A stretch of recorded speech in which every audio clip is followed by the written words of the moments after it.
Hi, join my online class. Today I'll be talking with my student about negotiations. So let's see how well the class goes. Okay.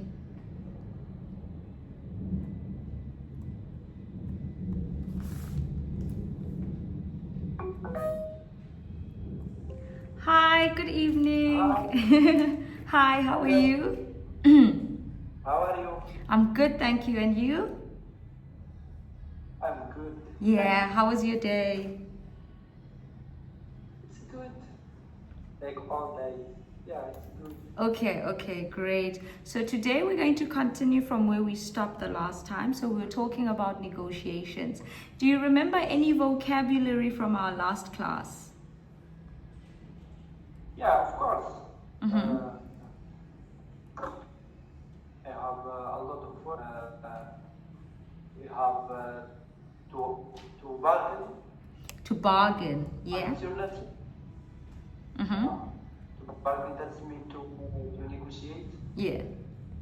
to deadlock, Mm-hmm. to compromise, Yeah. alternative, trade-off.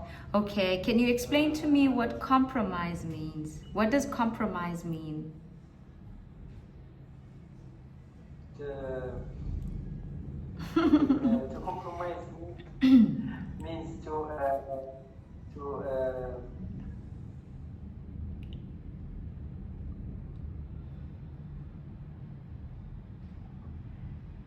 give another offer. No, that's counter offer. Counter proposal. Counter proposal means you get an offer and you come up with another offer. But compromise is a little bit different. Yeah, I agree. You have to tell me the meaning. Yeah, what does it mean?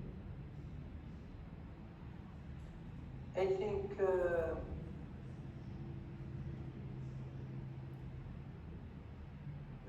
to do a comparison with Okay. something. Yeah, good try. So when you compromise, you don't ask for everything you initially wanted. So let's say you wanted 10 phones, right? And then you say, and maybe the supplier says, I don't have 10 phones. And you say, if you can deliver 8 phones to me within 2 days, it's okay. So you compromise on the other 2 phones. That's compromise. Yeah. Yeah, to compromise. Right. Another word from the last class, deadlock. What does it mean when there's a deadlock in a negotiation? If there is not an agreement Mm-hmm. in the end of the negotiation. Yeah, so if you can't reach agreement, then that's a deadlock. Okay, last one, alternative. Alternative, what does alternative mean? Alternative means another solution or Yeah, another offer yeah. uh, replacing the previous one. Yeah, so alternative is when you come up with a different solution or a different offer, yeah, compared to the original one. So let's say I want white phones. Sorry, all my examples about phones. If I say I want white phones and you say you don't have white phones, I can say alternatively, if you have gold or silver, I will take it, right? Another or different offer, right? So today we are still talking about negotiations. Let's start with the last question. What do you think makes a good negotiator? What makes a good negotiator?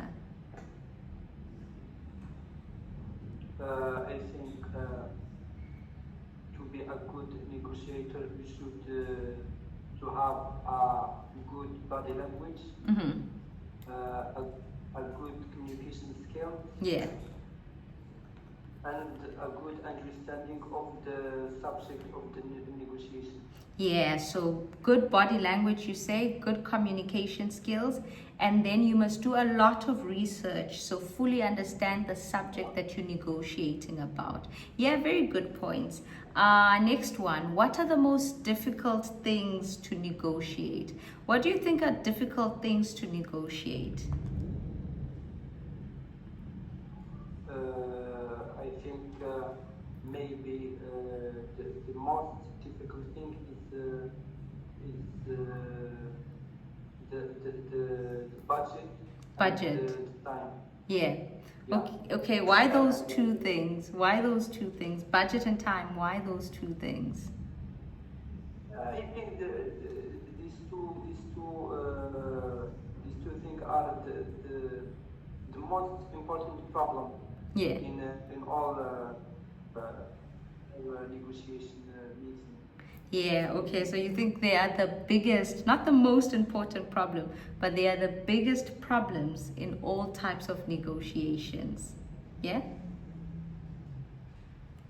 Okay, right. Yeah, so the biggest problems in all types of negotiations. Again, we've got some vocabulary. Do you know what they mean? Can you explain what these words mean? And if you can, could you use them in a sentence? So first one, upper hand.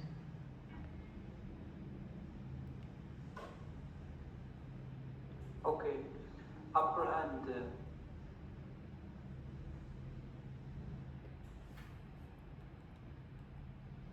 I think something that's important, so important.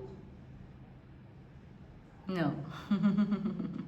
Okay, so if you have an oh, okay, try. I think maybe something that we should not to discuss about it. Ooh, good try, but not entirely, right? So in a negotiation, if you have the upper hand, it means you have power and control, right? You are the person who, you're not desperate for something, right? You have all the power and the control. So you have the upper hand in the negotiation. Yeah? So upper hand, we understand. We have lower hand. What do you think lower hand means? It would be the opposite. Yeah, it's the opposite. It's the person that doesn't have the control in the negotiation. Yeah, lower hand, the person who doesn't have the control in the negotiation, right?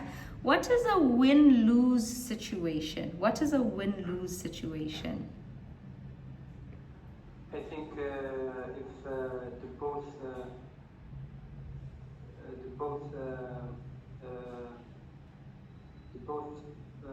part of the negotiation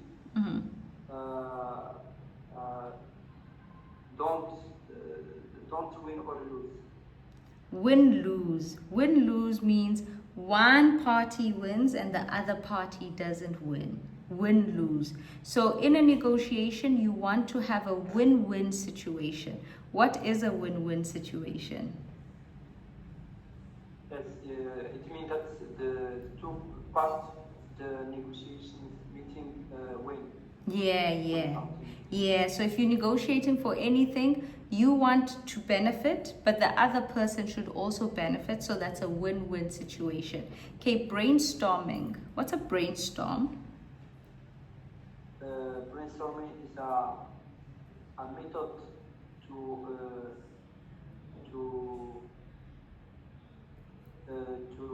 solve a problem or to start a project.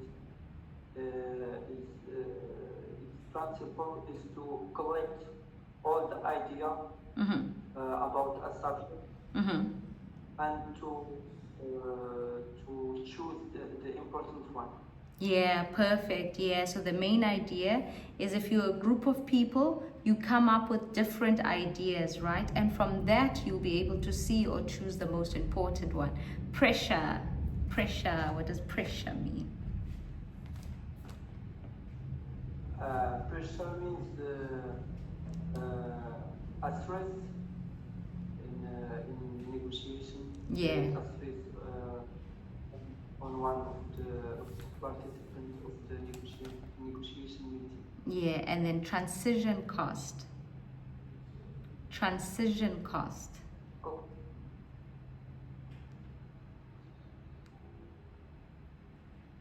I heard that word, but I don't have the meaning. Okay, you can't recall the meaning. Transition means to change. Yes, so transition cost is the cost of change, right? So in companies, different things change all the time. It could be the IT system, it could be the office, could be many different things. Whenever a change happens, there is a transition cost that goes with it. Okay, right now we're going to match these with the definitions. Okay, so upper hand, can you find the definition of upper hand on the right column?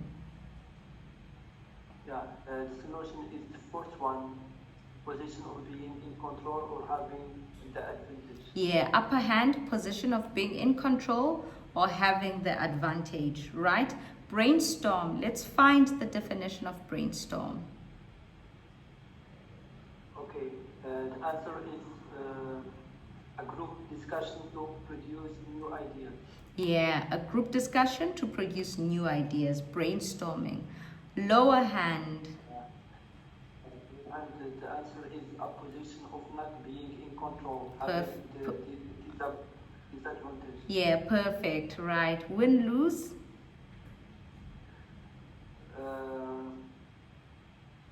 The answer is one side will benefit, one side will not. Mm-hmm. Yeah, perfect. Win-win, the answer is both sides will benefit. Yeah, so remember when you go into a negotiation, ideally you get a win-win situation where both sides benefit, right? Pressure. Okay. Yeah, the pressure, the answer is the influence or effect of someone or something. Yeah, good. Last one. And the last one, the answer is the cost of changing goods, service, or supplier. Yeah, so transition cost, the cost of changing goods, services, or suppliers. Remember, transition, whenever there is a change, it will cost the company some money, right? So do you ever use brainstorming to come up with new ideas? Do you ever use brainstorming to come up with new ideas? Yeah, it's now when we talked in the industry in general, Mm-hmm. and this method is teach in all sports of engineering. Yeah, it's very important to generate the idea. Yeah, this method is teach. Is teach. Okay. No, Is not teach it. no, not teach it. Not teach, not teach it. This method teach today, yes. Mm? Is teaching teaching. No, no. One last try, one last try. Teach today in the past tense, like when it's finished, we say it is. Touch. Touch. This is like touching something. Okay, this method is taught. This method is taught. Yeah, this method is taught. All right, very good. So throughout, like if you're doing engineering, they teach you the method of brainstorming. It's very important to generate ideas. Right. What are some of the pressures in your job? What kind of pressures do you face in your job? I think in general, in job, maybe the pressure of work. Mm-hmm. If you have a lot of mission that you should to do in a brief time, Yeah, a yeah. brief deadline. Also,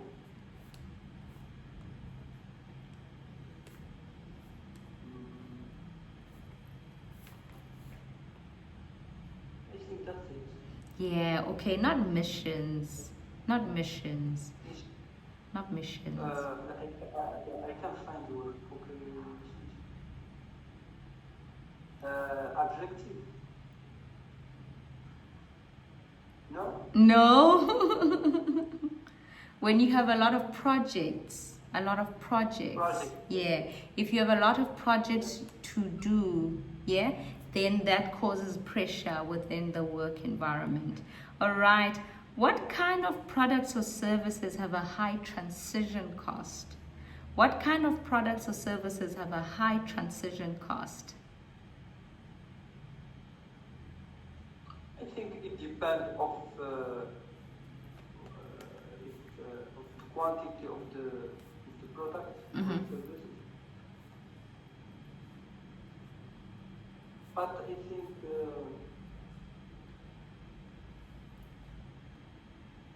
in this year, I think maybe the services that depend on AI and programmation. I think that's the type of services that have a high transition cost. Yeah. Okay, so technological products, right? So here it depend of the quantity of the product. Depend never goes with off. It goes with one word. So it depend. On. So depend, it always depends on. It depends on. It depends on the quantity of the product. And nowadays, not in this year's. Yeah? What can we say? In our century? In this century? No. No.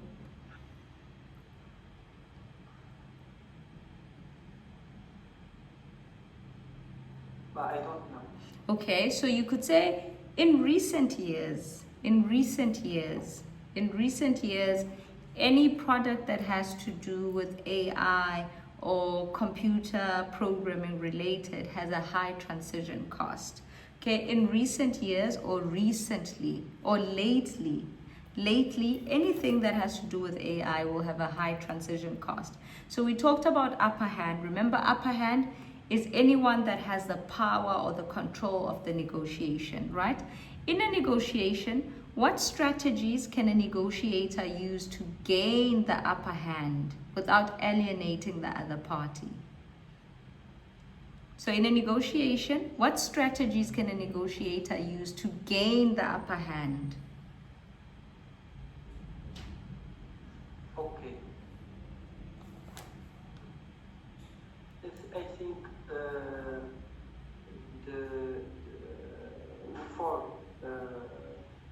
before we start the negotiation, the person who have a good understanding of the subject of negotiation, he knows the answers of all questions.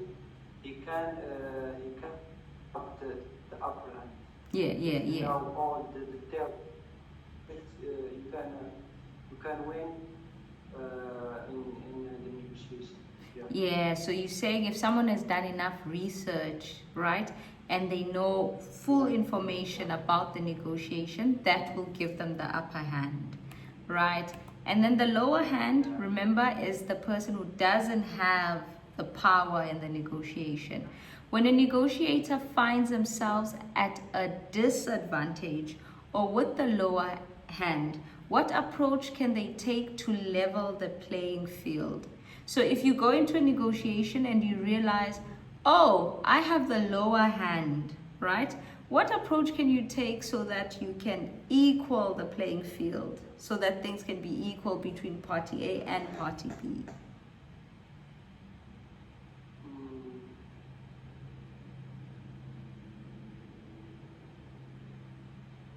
I think for me the solution is to find another point to change the discussion and find another point in the subject of the negotiation, and you should to defend the new idea. Your new idea. You should. The solution is to change the position.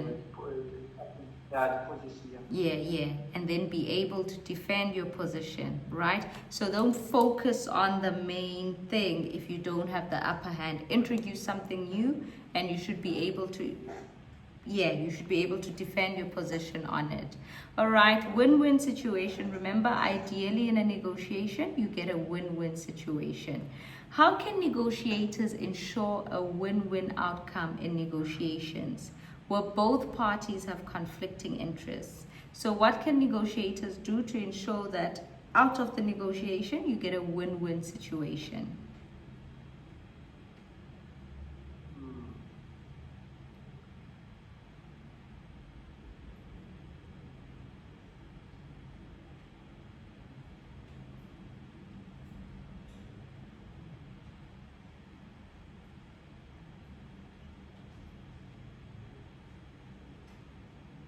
Try and think about the word. Yeah. Yeah, I think in the point that we have an agreement.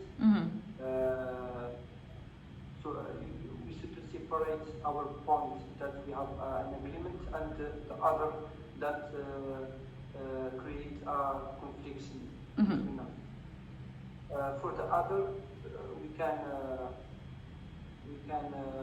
do a compromise. Yeah. We should do compromise. If it doesn't work, if this doesn't work, we can change and schedule another meeting.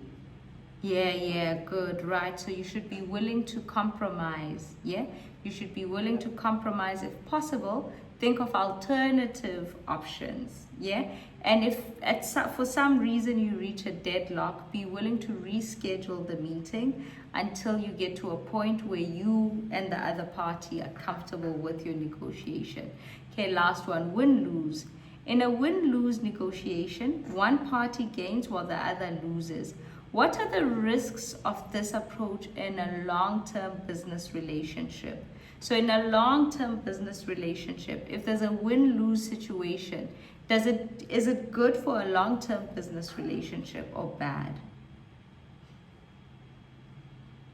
Yeah, of course, if the person that who lose in the first time still lose in the next yeah, so if they become losers, they lose at every negotiation. Yes, continue. Yeah, of course. Yeah, that's it. I think the answer is clear. So you're saying in the long term, if one party continues to lose, what happens? Yeah, I think the loser must run away and search about another thing. Yeah, so if one party continues to lose in the long run, they will start to look for other alternatives, right? So they'll stop doing business with you and they will look for other alternatives. All right, so in any negotiation, it's important to understand who has the upper hand, who's in a stronger position, who will lose less if the negotiation fails. So before you go into a negotiation, you must think, do I have the upper hand or does the other person have the upper hand? Yeah? Okay, so let's have a look at this one here. Think about a pay raise negotiation. Who has the upper hand? Okay. I read. No, so think about a pay raise situation. So if you want to have a salary increase, right? Who has the upper hand, your boss or you? It depends. It depends. If salary is so special. If he has a nice skills in the field of work, I think that's it. But in general,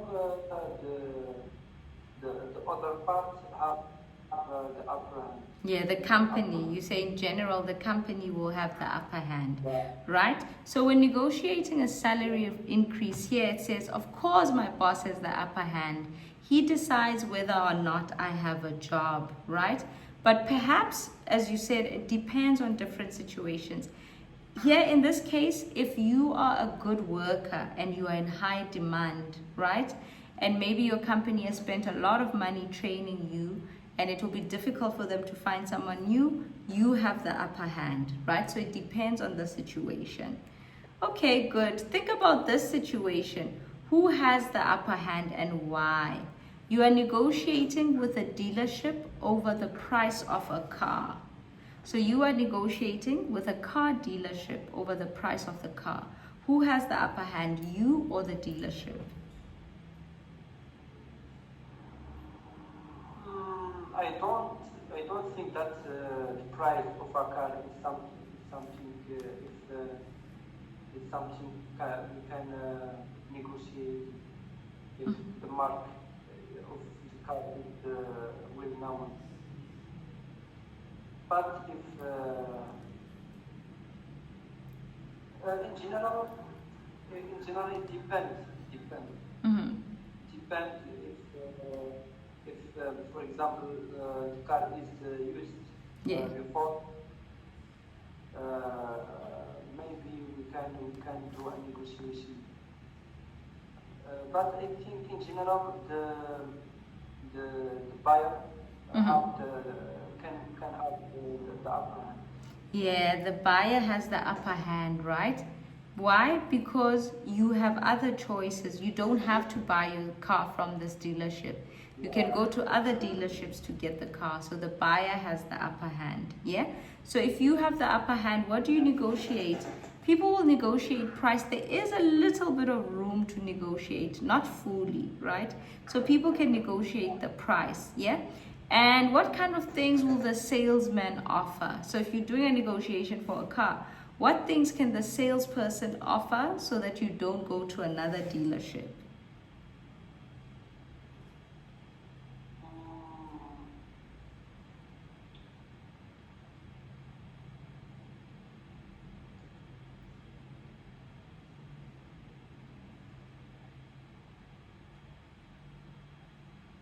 Okay, I think if the salesman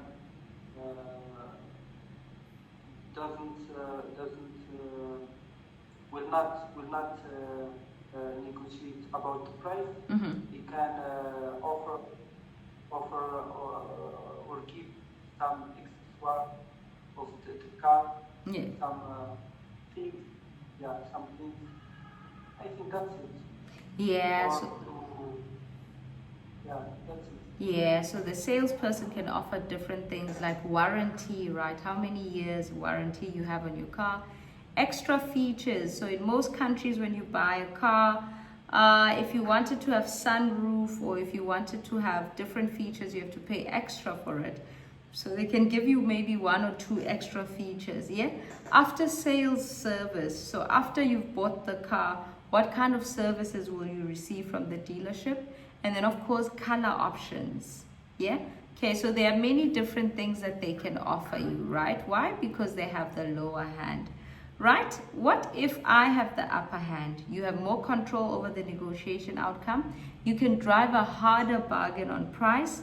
You have less to lose and more to gain. Yeah? If you have the upper hand. What if they have the upper hand? So if the other party has the upper hand, you have less control over the negotiation outcomes. You need to think carefully about your approach. If you have the lower hand, you have to think very carefully about your approach. Yeah? You have more to lose and may have to offer alternatives to avoid negotiating price. Yeah? When it's not clear, if it's not clear, you must just try and think, how will both of you benefit? Because the aim, remember, of any negotiation should be win-win. Both parties win, not just you win or they win. All right. So we're going to learn different ways of asking questions in English. There are 4 or 5 different types of questions. I'm not quite sure. Yeah, the aim is to build long-lasting relationships. If you're speaking with a supplier, you want to be able to use that supplier over the long term, right? So a win-win situation is the best thing that you can do. All right, so in order to ask the right questions, you need to understand the other party's position. Let's look at the different types of questions in English. So there's 5 of them. Close-ended question, open-ended question, a leading question, probing question, and then you can also avoid questions. You have to learn how to avoid certain questions. Okay, we're going to look at them in detail. Can you tell me what's the difference between these 2 questions? 1, would you be able to send the details this week? 2, When would be the best time for you to send the details? What's the difference between these two questions? Okay. The first question is the answer is yes or no. The second question is more detailed. The question, the second question can give us a more detail of the question. Yeah, perfect. Right. The Which? answer. Yeah, perfect. So the first one is just a yes/no answer. There's no room to explain anything. The second one requires the person to give you more details. Which would you use and why? So of the two questions, which one do you prefer? Which one do you think you would use and why? Okay, it depends if these details are so important for me. I want to know the time exact. In the other case, if there is something no importance, I can ask a yes no. I can give a yes no question. Yeah. So it just depends on what you need. Okay, these are two types of questions. The first one is close-ended, right? Any question that just requires yes, no is close-ended. The second one is open-ended. This is where you are allowed or the other person can add more details to what they say. Okay, so the difference is between the two questions. Close-ended can be answered with yes, no, or a very, very short response. So close-ended questions are restrictive. They're restrictive because they force the listener to make a choice. Yeah, they restrict a listener to two options and they force them to make a choice. So a good example of this, can you call me tomorrow? Can you call me tomorrow? Right?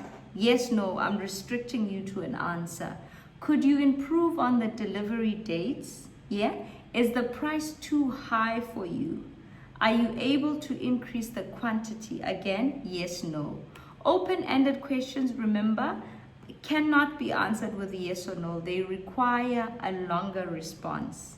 They require a longer response. Yeah?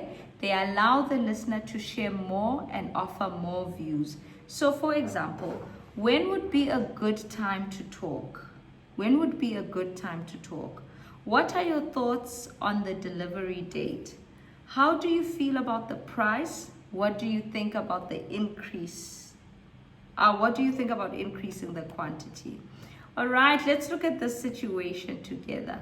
Asking the right questions. You want to apply for a job in your friend's company or department, yeah?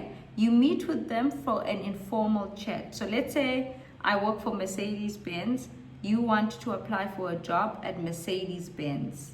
Okay? Think about 3 open-ended questions you can ask me and think about 3 closed-ended questions you can ask me to get more information about the job.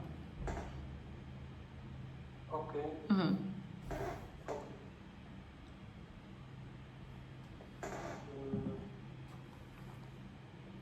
Do you want me to go back? I'll go back to the previous slide.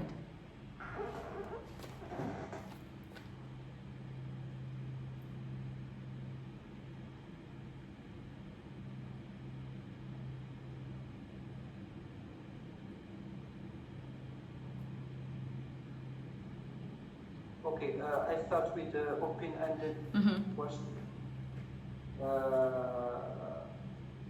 First question: what are you? What's your thought? What's the detail of this job? Oh, yeah. Okay, what are the details of this job? Yeah, good. Second one.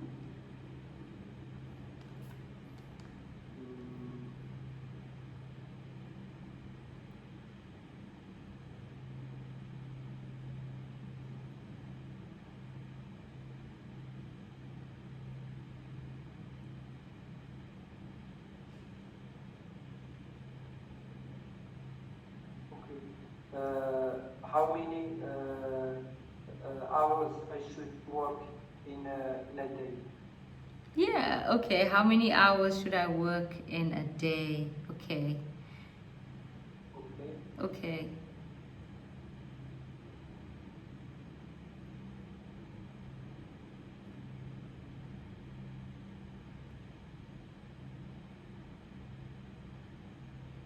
What do you think about my skills? Oh, that's a difficult one. But yeah, what do you think about my skills, right? I can't just say yes or no. I have to give you a more detailed response. Maybe I think because of this qualification, you would be a good fit for my company, Mercedes-Benz, right? Or blah, blah, blah. I can expand on your skills. Okay, the close-ended questions. Okay. First question: can I start next week? Mm-hmm. Uh, uh,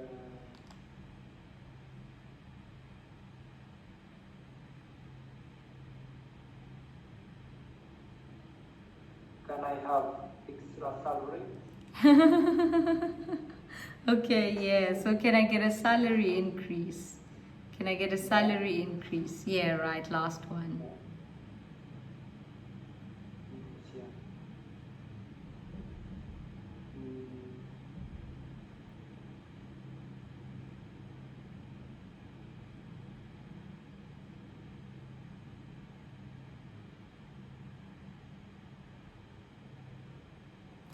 Last one. Yeah, is the presence obligator in this company? Is the? Presence Mm-hmm. to be present, to be Mm-hmm. present I understand. Yeah. is obligatory. Ah, is attendance. Attendance. Yeah, is attendance compulsory? Is attendance compulsory in your company? Yeah, is attendance compulsory in your company? Okay, so we looked at two types of questions, right? Open-ended and close-ended. Now we're going to look at leading questions, okay? So leading questions is when you lead someone to the answer you want. You lead someone to the answer you want. So for example, don't you think that this option benefits us both and is the best choice? Okay, so if I ask you a question like this, don't you think that this option benefits us both and is the best choice? I'm leading you to say, oh yes, this is a good option, right? Here, you've worked with this company long enough to know that they are always late, haven't you? Again, I'm leading a person. Leading questions pressure someone to answer in a certain way. Okay, so they say they're often used by journalists or reporters in interviews. If you ever watch Hollywood movies or TV shows, do you watch action movies? Yeah, of course. Yeah, okay, he says of course. Right, so if they are in prison, if someone gets arrested, right? If someone gets arrested, the police like to ask leading questions. You were at home at 9 p.m. yesterday, right? It's leading, it's putting you under pressure to give or to answer a certain way, right? That's a leading question. So this is a very good type of question to use in negotiations, because if you want someone to agree with what you're saying, you have to lead them to the answer. All right, so leading questions can be a little aggressive, but when used carefully and politely, they can be very useful in negotiations, especially to convince the other party to agree with you. So here are 3 ways to ask leading questions. 1, ask for agreement. Wouldn't you say that? Wouldn't you say that? Do you agree that? Is it true that? So ask for agreement. Okay. Second one, ask with question tags. Yeah. Question tags are like, isn't it? Okay, so there's a good one here. You've worked with this company long enough to know they are always late. Haven't you? Haven't you is a question tag. Yeah? Okay. Are they? Won't you? Don't you? Will you? Okay, all of those are examples of question tags.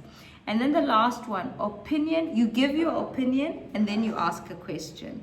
Yeah, so for example, if I'm talking to you and I say, Oh, I don't like the new Gladiator. How do you feel?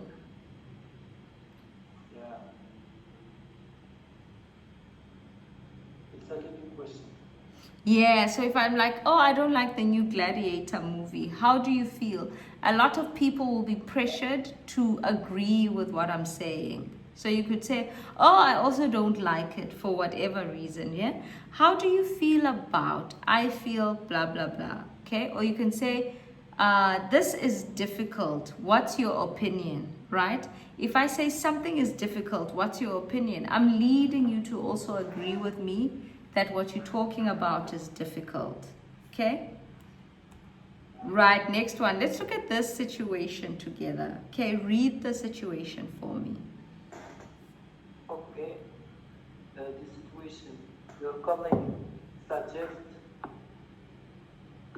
okay, suggest you take your new supplier to a vegetarian restaurant for lunch. You think it's a terrible idea, but you don't want to tell them directly. Ask them some leading questions to convince them otherwise. Yeah, okay. I'm your colleague, right? And I've suggested, oh, let's take the new supplier to a vegetarian restaurant for lunch. So you think it's a bad idea. Ask me some leading questions that will convince me otherwise. Remember the 3 types. Asking for agreement, use question tags, opinion, and question. Yeah. Okay. I think the best way is to use opinion, the third option. Opinion and question. Yeah, you have to ask me. You have to ask me a leading question. Okay. The vegetarian food is really important for our health. What do you think to eat to have a lunch with us in a very famous vegetarian restaurant? Okay, let's read the situation again. Let's read the situation again. So I'm your colleague. We have a new supplier. And I say, let's take the new supplier to a vegetarian restaurant, right? You think it's a terrible idea. You think it's a bad idea. You think it's a terrible idea, yeah? But you don't want to tell them directly. Ask them some leading questions to convince them otherwise, right? Let's try it again.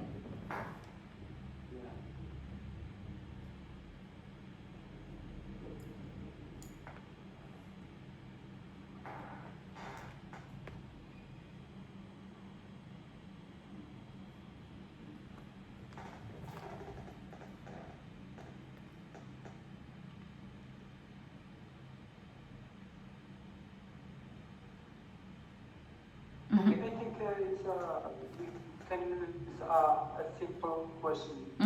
Don't think that a lunch in a vegetarian restaurant is a bad idea. Don't you? Okay, don't you think?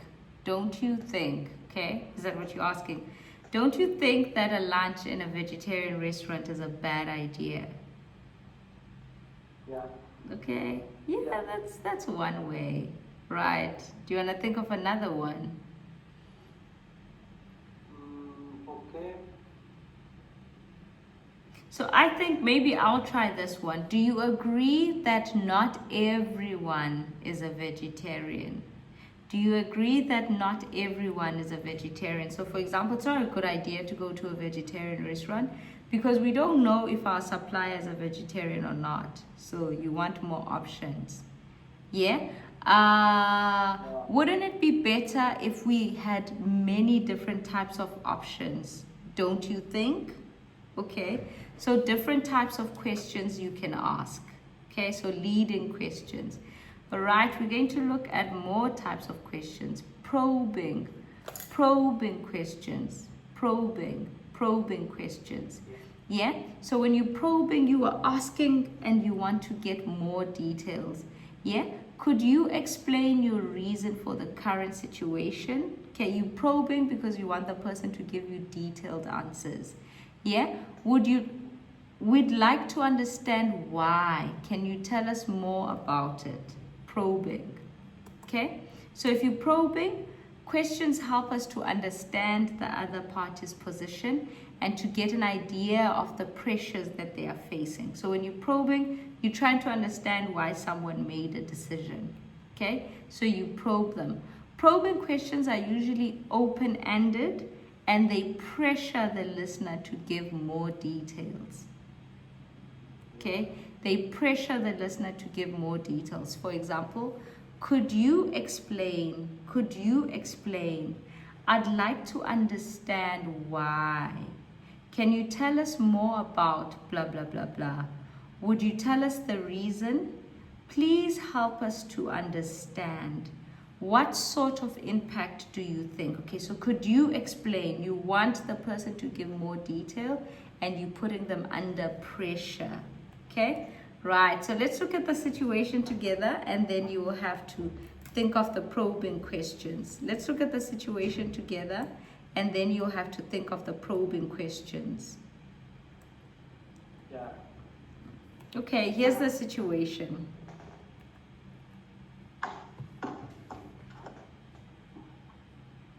Okay. Your colleague is worried that the deadlines for their current project are too soon. Ask probing questions to find out why. Yeah. Okay.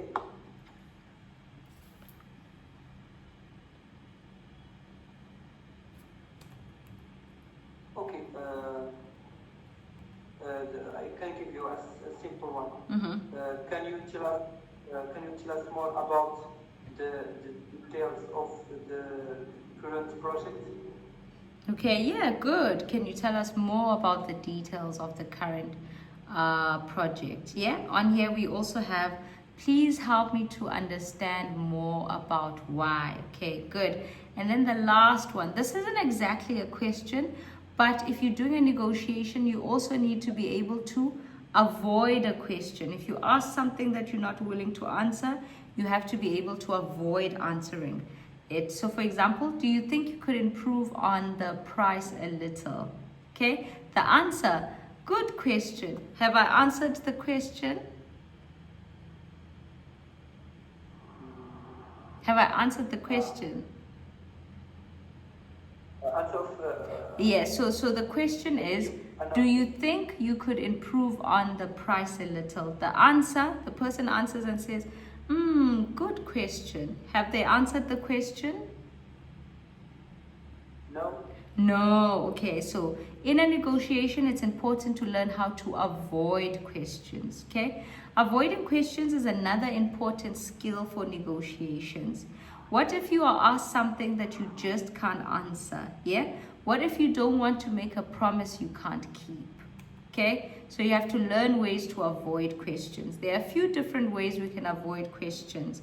One, you can directly say no. Okay, direct no answer. Yeah, sorry, I can't give you the answer on that. So that's a direct no.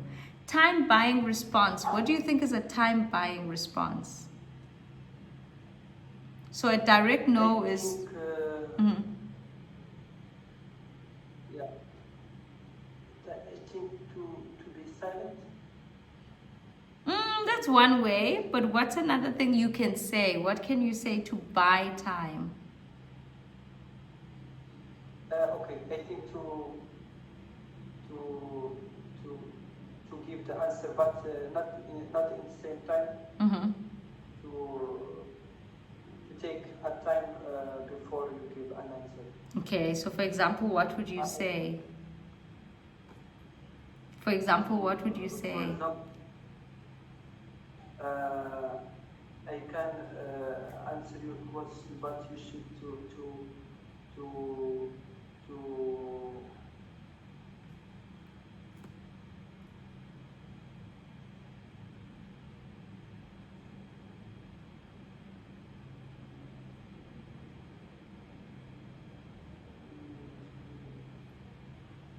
okay, but you should to wait until next year. Next year. Okay, yeah. Okay, here's an example here. Let me talk to my boss and get back to you. Let me talk to my boss and get back to you. So you're basically buying yourself time. We're assuming your boss is not in the meeting, right? Let me talk to my boss and get back to you. Divert the question. Divert the question. If you divert something, it means you kind of change it around. Divert the question. How can you divert the question? Okay, I'll give you. Perhaps we should look at the quantities first, so you don't answer everything. You focus on something else. Yeah, partial answer. Partial answer. Can you think of an example of a partial answer? I think to answer in to give a partial answer, that's to not give the complete answer of the question. Yeah, to yeah. Answer some details of. Yeah, very good. So for example, so you don't answer everything, you just answer parts of what you want to say. We think the new dates should be okay. We think the new dates should be okay. All right, we are going to stop here for tonight, right? Just remember there are four types of questions, but the fifth one, avoiding questions, is also very important for negotiations. Yeah? Okay. All right. Thank you so much for your time. Have a good evening. Thank you. Bye. I'll see you on Monday. Thank you. Bye.